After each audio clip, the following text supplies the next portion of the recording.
오늘 우리에게 주신 말씀 요한복음 20장 보겠습니다. 요한복음 20장 1절로 3절입니다. 요한복음 20장 1절로 3절의 말씀, 우리 3절 말씀인데요. 한 목소리로 봉독하지요. 안식 후 첫날 일찍이 아직 어두울 때에 막달라 마리아가 무덤에 와서 돌이 무덤에서 옮겨진 것을 보고 시몬 베드로와 예수께서 사랑하시던 그 다른 제자에게 달려가서 말하되 사람들이 주님을 무덤에서 가져다가 어디 두었는지 우리가 알지 못하겠다 하니 베드로와 그 다른 제자가 나가서 무덤으로 갈새. 아멘. 우리는 요한복음 19장까지를 통해서 예수님의 죽음을, 십자가 죽음을 살펴보았습니다. 예수님의 죽음은 물과 피를 쏟는 죽음이었죠. 성경의 기록대로, 예언대로 찌른 자가 그를 보겠다라는 말씀처럼 로마 군사가 예수님의 옆구리를 찔렀고 물과 피를 쏟는 것을 직접 목도합니다. 그것이 예수님의 그 완전한 죽음에 대한 이 공식적인 증거가 된다라고도 제가 말씀드렸어요. 예수님은 완전하게 죽으신 거예요. 예수님의 죽음을 또한 보면 그 다리가 뼈가 꺾이지 아니하고 죽으신 모습들을 통해서 출애굽기와 시편 가운데 확인했던 것들은 그가 의인이었고 또 유월절의 그 의미처럼 대속을 위한 죽음을 이루셨다라는 것도 우리는 보았습니다. 아리마대 요셉과 니고데모라는 사람의 그 장례 치르는 모습을 통하여서 그들이 예수님을 왕처럼 예우하고 정말 귀한 이 향품 가지고 장례 치렀다라는 것을 통해 예수님의 죽음은 어떤 왕적인 죽음으로 볼 수도 있구나라고 우리가 살폈어요.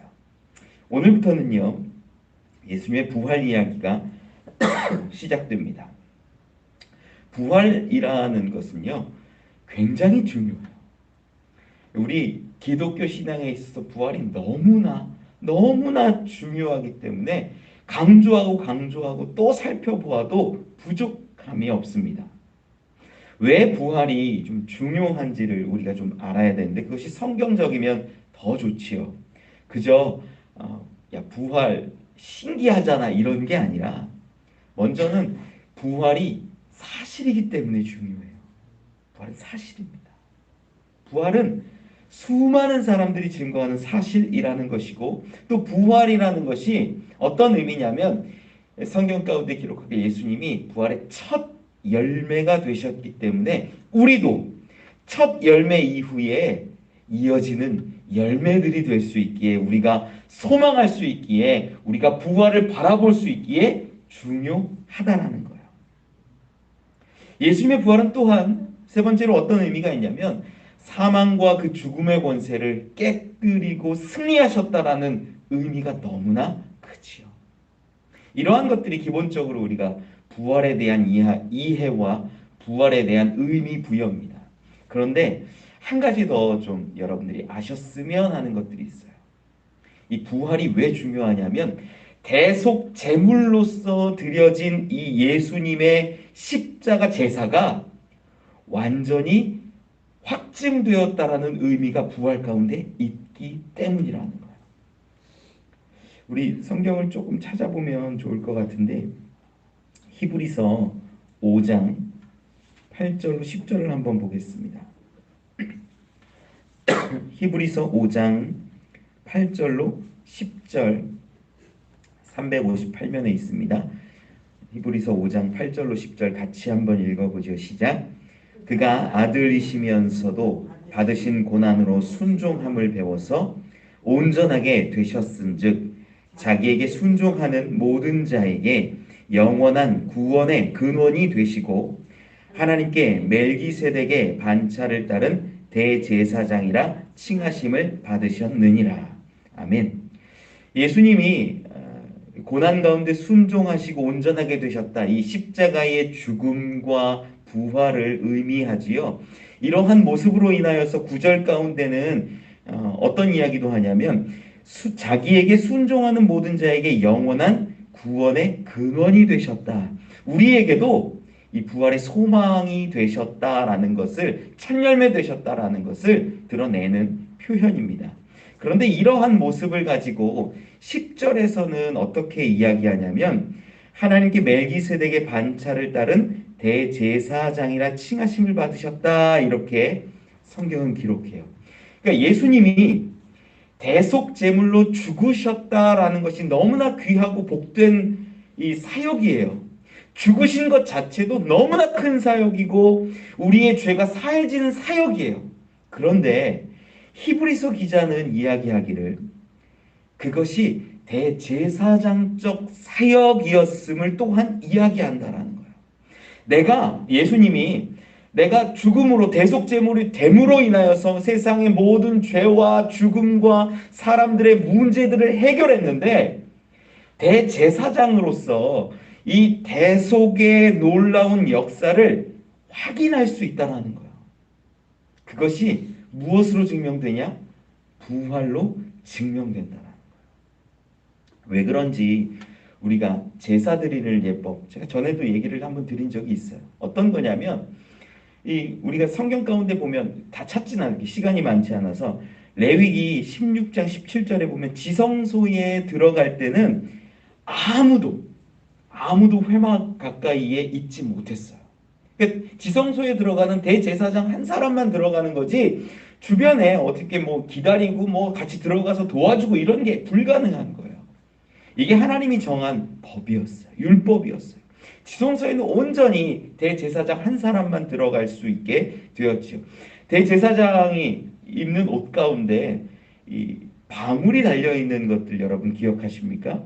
이 출애굽기 28장 35절 요거 하나만 찾아볼까요? 출애굽기 28장 35절 말씀 하나만 보죠. 125면에 있습니다. 출애굽기 28장 35절 같이 한번 읽어보죠. 시작. 아론이 입고 여호와를 섬기러 성소에 들어갈 때와 성소에서 나올 때에 그 소리가 들릴 것이라. 그리하면 그가 죽지 아니하리라. 방울 소리로 인하여서 죽었는지 안 죽었는지도 확인할 수가 있는 거예요. 왜냐하면 걸음걸음을 할 때마다 이 금 방울들이 달려 있어 가지고 딸랑딸랑 소리가 나는 거죠. 이런 것들을 종합해 보면, 그리고 레위기 10장에 보면 이 나답과 아비후가 제사를 드리는 가운데 죽었던 기록이 실제로 나와요. 그러니까 제사장은 하나님 앞에 나아가는 건 목숨을 걸고 나가는 거예요. 언제 죽을지 어떻게 죽을지 알지 못하고, 그리고 그곳에서 무슨 일이 일어나는지 알지 못하고 소리로만 밖에 있는 사람들이 그냥 간음할 뿐이에요. 이런 상황을 종합해 보면 7월 10일 날 대속죄일이 되어서 전 나라와 백성들의 죄를 가지고 하나님 앞에 나아가서 속죄의 제사를 드리는 그때 어떻게 했을까 추정하는 거예요. 성경의 기록은 정확하게는 없어요. 그런데 여러 가지 상황 가지고 추정하는 것이 방울 소리가 들리는 이 대제사장의 옷 가운데 한쪽 발에는 끈을 묶었을 것으로 혹은 허리에 묶었을 것으로 그렇게 추정하는 분들이 많아요. 대제사장이 제사를 드리러 가는데 왜냐? 혹여 죽을 수 있기 때문이에요. 레위기 10장에도 그렇게 죽었던 기록들이 있지 않습니까? 그러면 제사를 다 드렸다라는 건 어떻게 확증이 되냐면 제사를 완전하게 드리고 나서 지성소를 나와 성소 가운데로 딱 대제사장이 나오면 뭐가 된 거예요? 하나님이 이 제물을 받으셨다라는 게 확증되는 거야. 그런데 만약에 거기서 죽었다는 기록들이 별로 없지만 만약 거기서 죽으면 어떻게 되는 거야? 하나님이 제사를 받지 않으신 거죠. 그러면 어떻게 했을까? 그 안에는 들어가지 못하니까 어떻게 끌어올 수가 없으니까 줄을 매달았다가 끈을 매달았다가 사람들이 끌었을 것으로 추측하는 겁니다. 여러분, 여기서 우리가 분명히 알 수 있는 건 뭐냐면 예수님의 부활이 무엇을 증언하고 무엇을 확증하냐면 예수님이 대속제물로서 십자가에서 죽으시고 우리의 죄와 죽음의 그 모든 문제를 해결하심이 부활하신 대제사장으로, 즉 성소에서 나와서 모든 제사가 다 확증되고 하나님이 받으셨다라는 것을 선포하는 것으로 나타난다라는 거예요. 여러분, 이게 그래서 중요한 겁니다. 부활은 그냥 예수님이 십자가에서 죽으셨구나, 감사하다, 이걸로만 끝나는 게 아니라 그 대속의 제사가 완벽하게 성취되고 하나님이 받으셨다라는 증거가 되는 거예요. 아마 대속죄일에도 7월 10일 그날에도 백성들이 조마조마하면서 기다렸을 것 같아요. 그러다가 대제사장이 들어가서 지성소에 들어가서 제사를 드리고 하나님께 피를 뿌리고 그리고 나서 성소 밖으로 딱 나왔을 때 백성들이 뭐라고 했을까요? 야, 우리의 죄가 사해졌다라고 선포하고 기뻐하지 않았을까요? 같은 이치라는 거예요. 여러분, 예수님의 부활은요, 예수님의 대속의 제사가 성공되어지고 하나님이 받았음을 드러내는 거예요. 여기에는 우리의 죄, 우리의 죽음까지도 다 해결하신 기쁨이 들어 있어요. 그래서 부활이 너무나 중요한 거예요. 그냥 사셨으니까 좋겠다, 야 우리도 살겠다, 이런 것뿐만 아니라 예수님의 부활은 분명하게 우리의 대속 제사의 성공을 의미합니다. 여러분, 이 부분을 분명히 알고 이 부활에 대해서 좀 살펴보면 좋을 것 같아요. 오늘 본문 가운데 보면요, 1절에 기록해요. 안식 후 첫날 일찍이 아직 어두울 때에 막달라 마리아가 무덤에 와서 돌이 무덤에서 옮겨진 것을 보고, 요한복음에는 기본적으로 막달라 마리아 한 명이 찾아온 것처럼 기록합니다. 그런데 그렇지는 않죠. 이 마태복음 가운데 보면은 28장 1절에는 막달라 마리아와 다른 마리아라고 이렇게 두 명이 기록되기도 하고요. 마가복음 16장 1절에는 막달라 마리아와 야고보의 어머니 마리아, 또 살로메, 이렇게 세 명이 기록되기도 합니다. 누가복음 24장 1절 10절 가운데 보면은 이 여자들은 막달라 마리아와 요한나와 야고보의 모친 마리아와 또 그들과 함께한 다른 여자들도 이것을 사도들에게 알렸다, 이런 기록으로 보아서 3명 이상인 것으로 이 누가복음은 기록을 하고 있어요. 각각 복음서마다 사람이 다 틀려요. 이 부분이 참 애매하기는 하죠. 그래서 확실히 알 수는 없지만 대략 3명 이상이었던 것으로 추정을 하고, 이 심리학자들이 이런 부분들을 우리 현대에서 이렇게 사고나 사건 같은 걸 가지고 여러 사람들에게 증언을 해보라고 했더니 표현하는 방식이 또 기록되어 있는 것들이 다 다르다라는 것을 현대에서는 심리학적으로 이게 증명해내거든요. 그러니까 마태, 마가, 누가, 요한, 이런 사람들이 각각 중심적으로 보는 것들이 다르고 이해하는 것들이 다르고 표현하는 기술하는 것들이 다르기 때문에 조금 차이는 있을 수 있다라고 많이들 이렇게 해석은 합니다.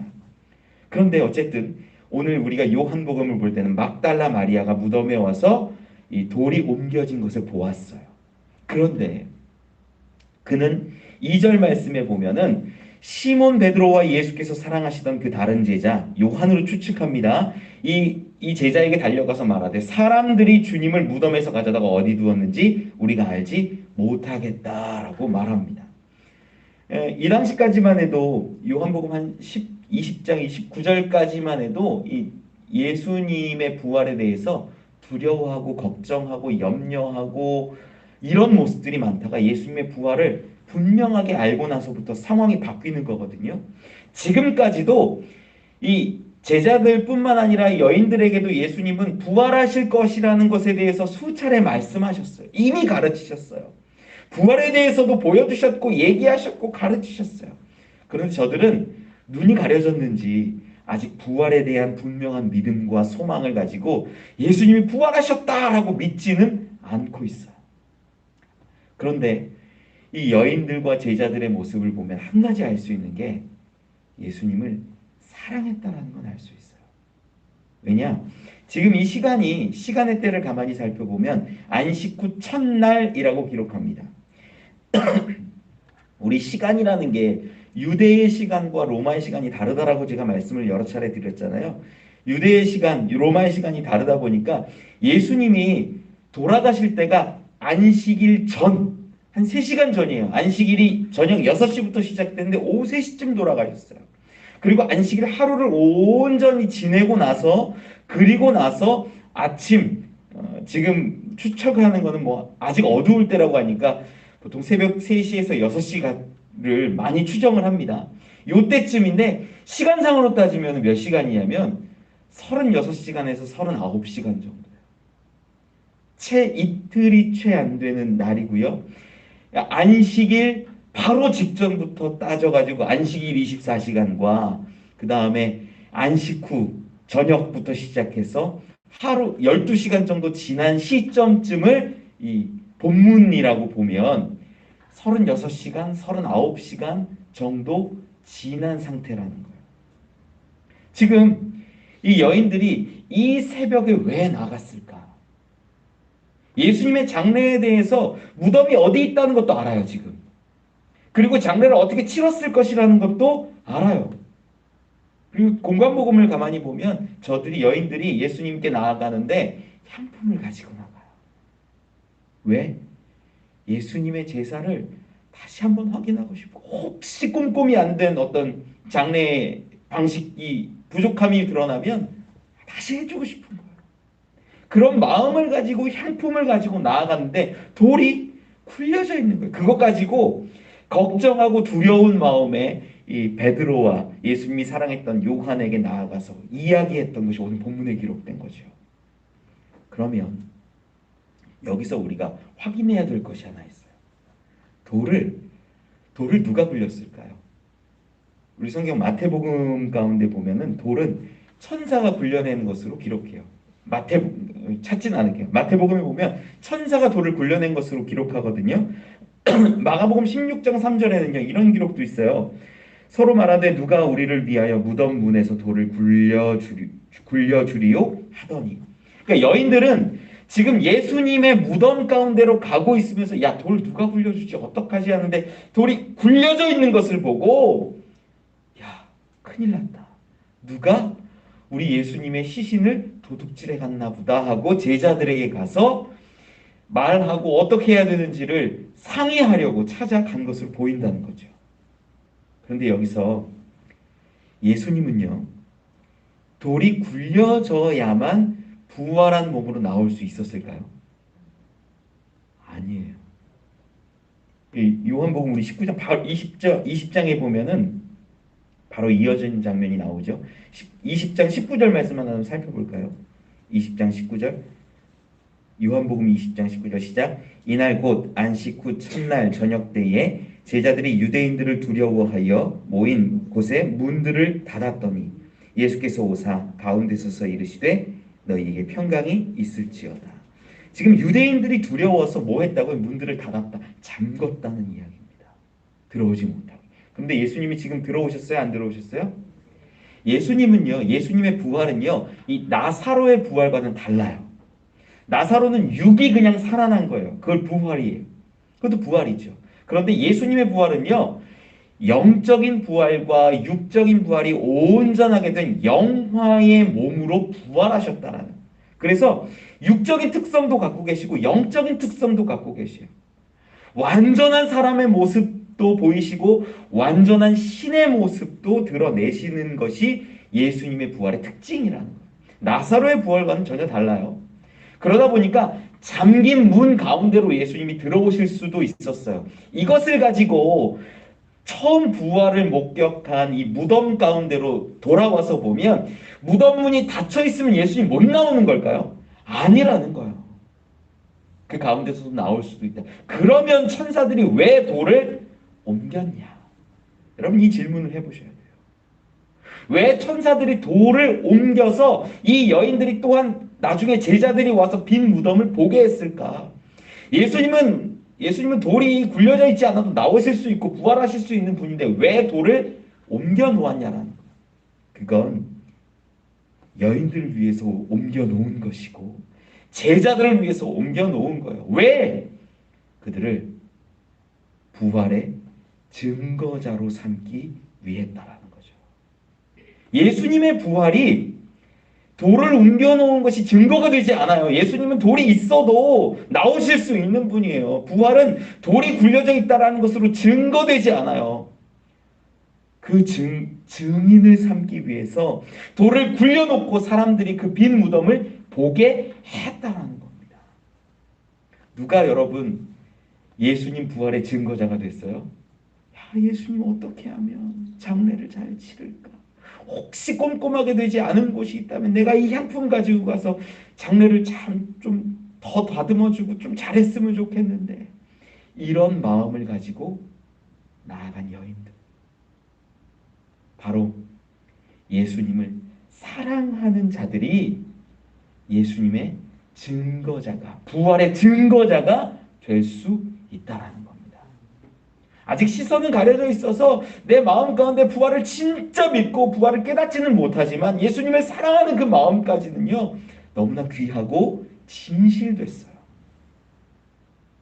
여러분, 복음을 전하거나 부활을 증거하는 사람의 특징이 뭐냐면 예수님을 정말 사랑하는 사람이에요. 나중에 베드로에게 물으시죠. 내가 나를 사랑하느냐? 내가 나를 사랑하느냐? 내가 나를 사랑하느냐? 3번 물으시고 하신 말씀이 내 양을 먹이라, 내 양을 치라 이야기하세요. 이게 뭐예요? 목자의 역할을 감당해서 그 양들을 살리고 훈련하고 양육하고 복음을 증거하라라는 말씀 아닙니까? 여러분, 내 삶이 부활의 증거자로 살아가고 있다면 예수님을 사랑하고 예수님의 사랑 안에 거한다라는 것의 확증이에요. 그런데 지금도 내가 모르겠고 기쁨이 없고 감사가 없고 그러면 복음 증거할 수 없어요. 너무나 연결되어 있는 사실이라는 겁니다. 말씀을 정리합니다. 여인들은요, 예수님을 너무나 사랑했어요. 안식일이 끝나고 첫날 저녁 새벽이 되자 아직 밖이 어두운 상황 가운데에서도 예수님을 향해 예수님을 보고자 달려나갑니다. 그들은 얼마나 생각이 없었는지, 얼마나 사랑했는지, 그 돌이 있어서 누가 굴려줄까 걱정하며 염려하며 생각도 없이 대책도 없이 예수님 앞에 나왔어요. 그런데 그 사랑하는 모습이 부활의 증거자가 되는 놀라운 능력으로 나타납니다. 여러분, 예수님 정말 사랑하셨으면 좋겠어요. 예수님 진심으로 사랑하고 그 사랑하는 마음으로 예수님을 발견하고 경험하여서 부활의 증거자들이 되기를 원합니다. 그렇게 사랑하는 여러분의 마음 가운데 천사도 도와서 돌을 굴려주고 여러분의 사랑이 예수님을 발견할 수 있도록 볼 수 있도록 돕지 않겠습니까? 저 여인들의 사랑을 보고 우리도 주님을 사랑할 수 있는 그러한 우리, 저와 여러분 이 시간 이 자리 되기를 축원합니다. 기도하겠습니다. 하나님 감사합니다. 우리 가운데 참 사랑이 없을 때가 너무나 많습니다. 주님을 사랑한다고 말하면서도 사랑을 드러내지 않았고 표현하지 않았고 이것저것 재며 생각하며 주님 앞에 나오지 못할 때가 너무나 많았습니다. 주님, 저 여인들을 바라보며 막달라 마리아를 바라보며 우리가 도전받습니다. 이제는 이런 것 저런 것 생각하며 재는 것이 아니라 주님 앞에 진정 사랑함으로만 나올 수 있도록 인도하여 주시고 천사들을 동원하여 주를 발견하며 부활의 증거자로 우리가 설 수 있도록 인도하여 주시옵소서. 주님, 부활하신 주님, 우리 가운데 항상 함께하여 주시옵소서. 주님 사랑합니다. 예수님 이름으로 기도합니다. 기도문합니다. 하늘에 계신 우리 아버지여, 이름이 거룩히 여김을 받으시오며 나라가 임하옵시며 뜻이 하늘에서 이루어진 것 같이 땅에서도 이루어지이다. 오늘 우리에게 일용할 양식을 주시옵고 우리가 우리에게 죄 지은 자를 사하여 준 것 같이 우리 죄를 사하여 주시옵고 우리를 시험에 들게 하지 마시옵고 다만 악에서 구하시옵소서. 나라와 권세와 영광이 아버지께 영원히 있사옵나이다.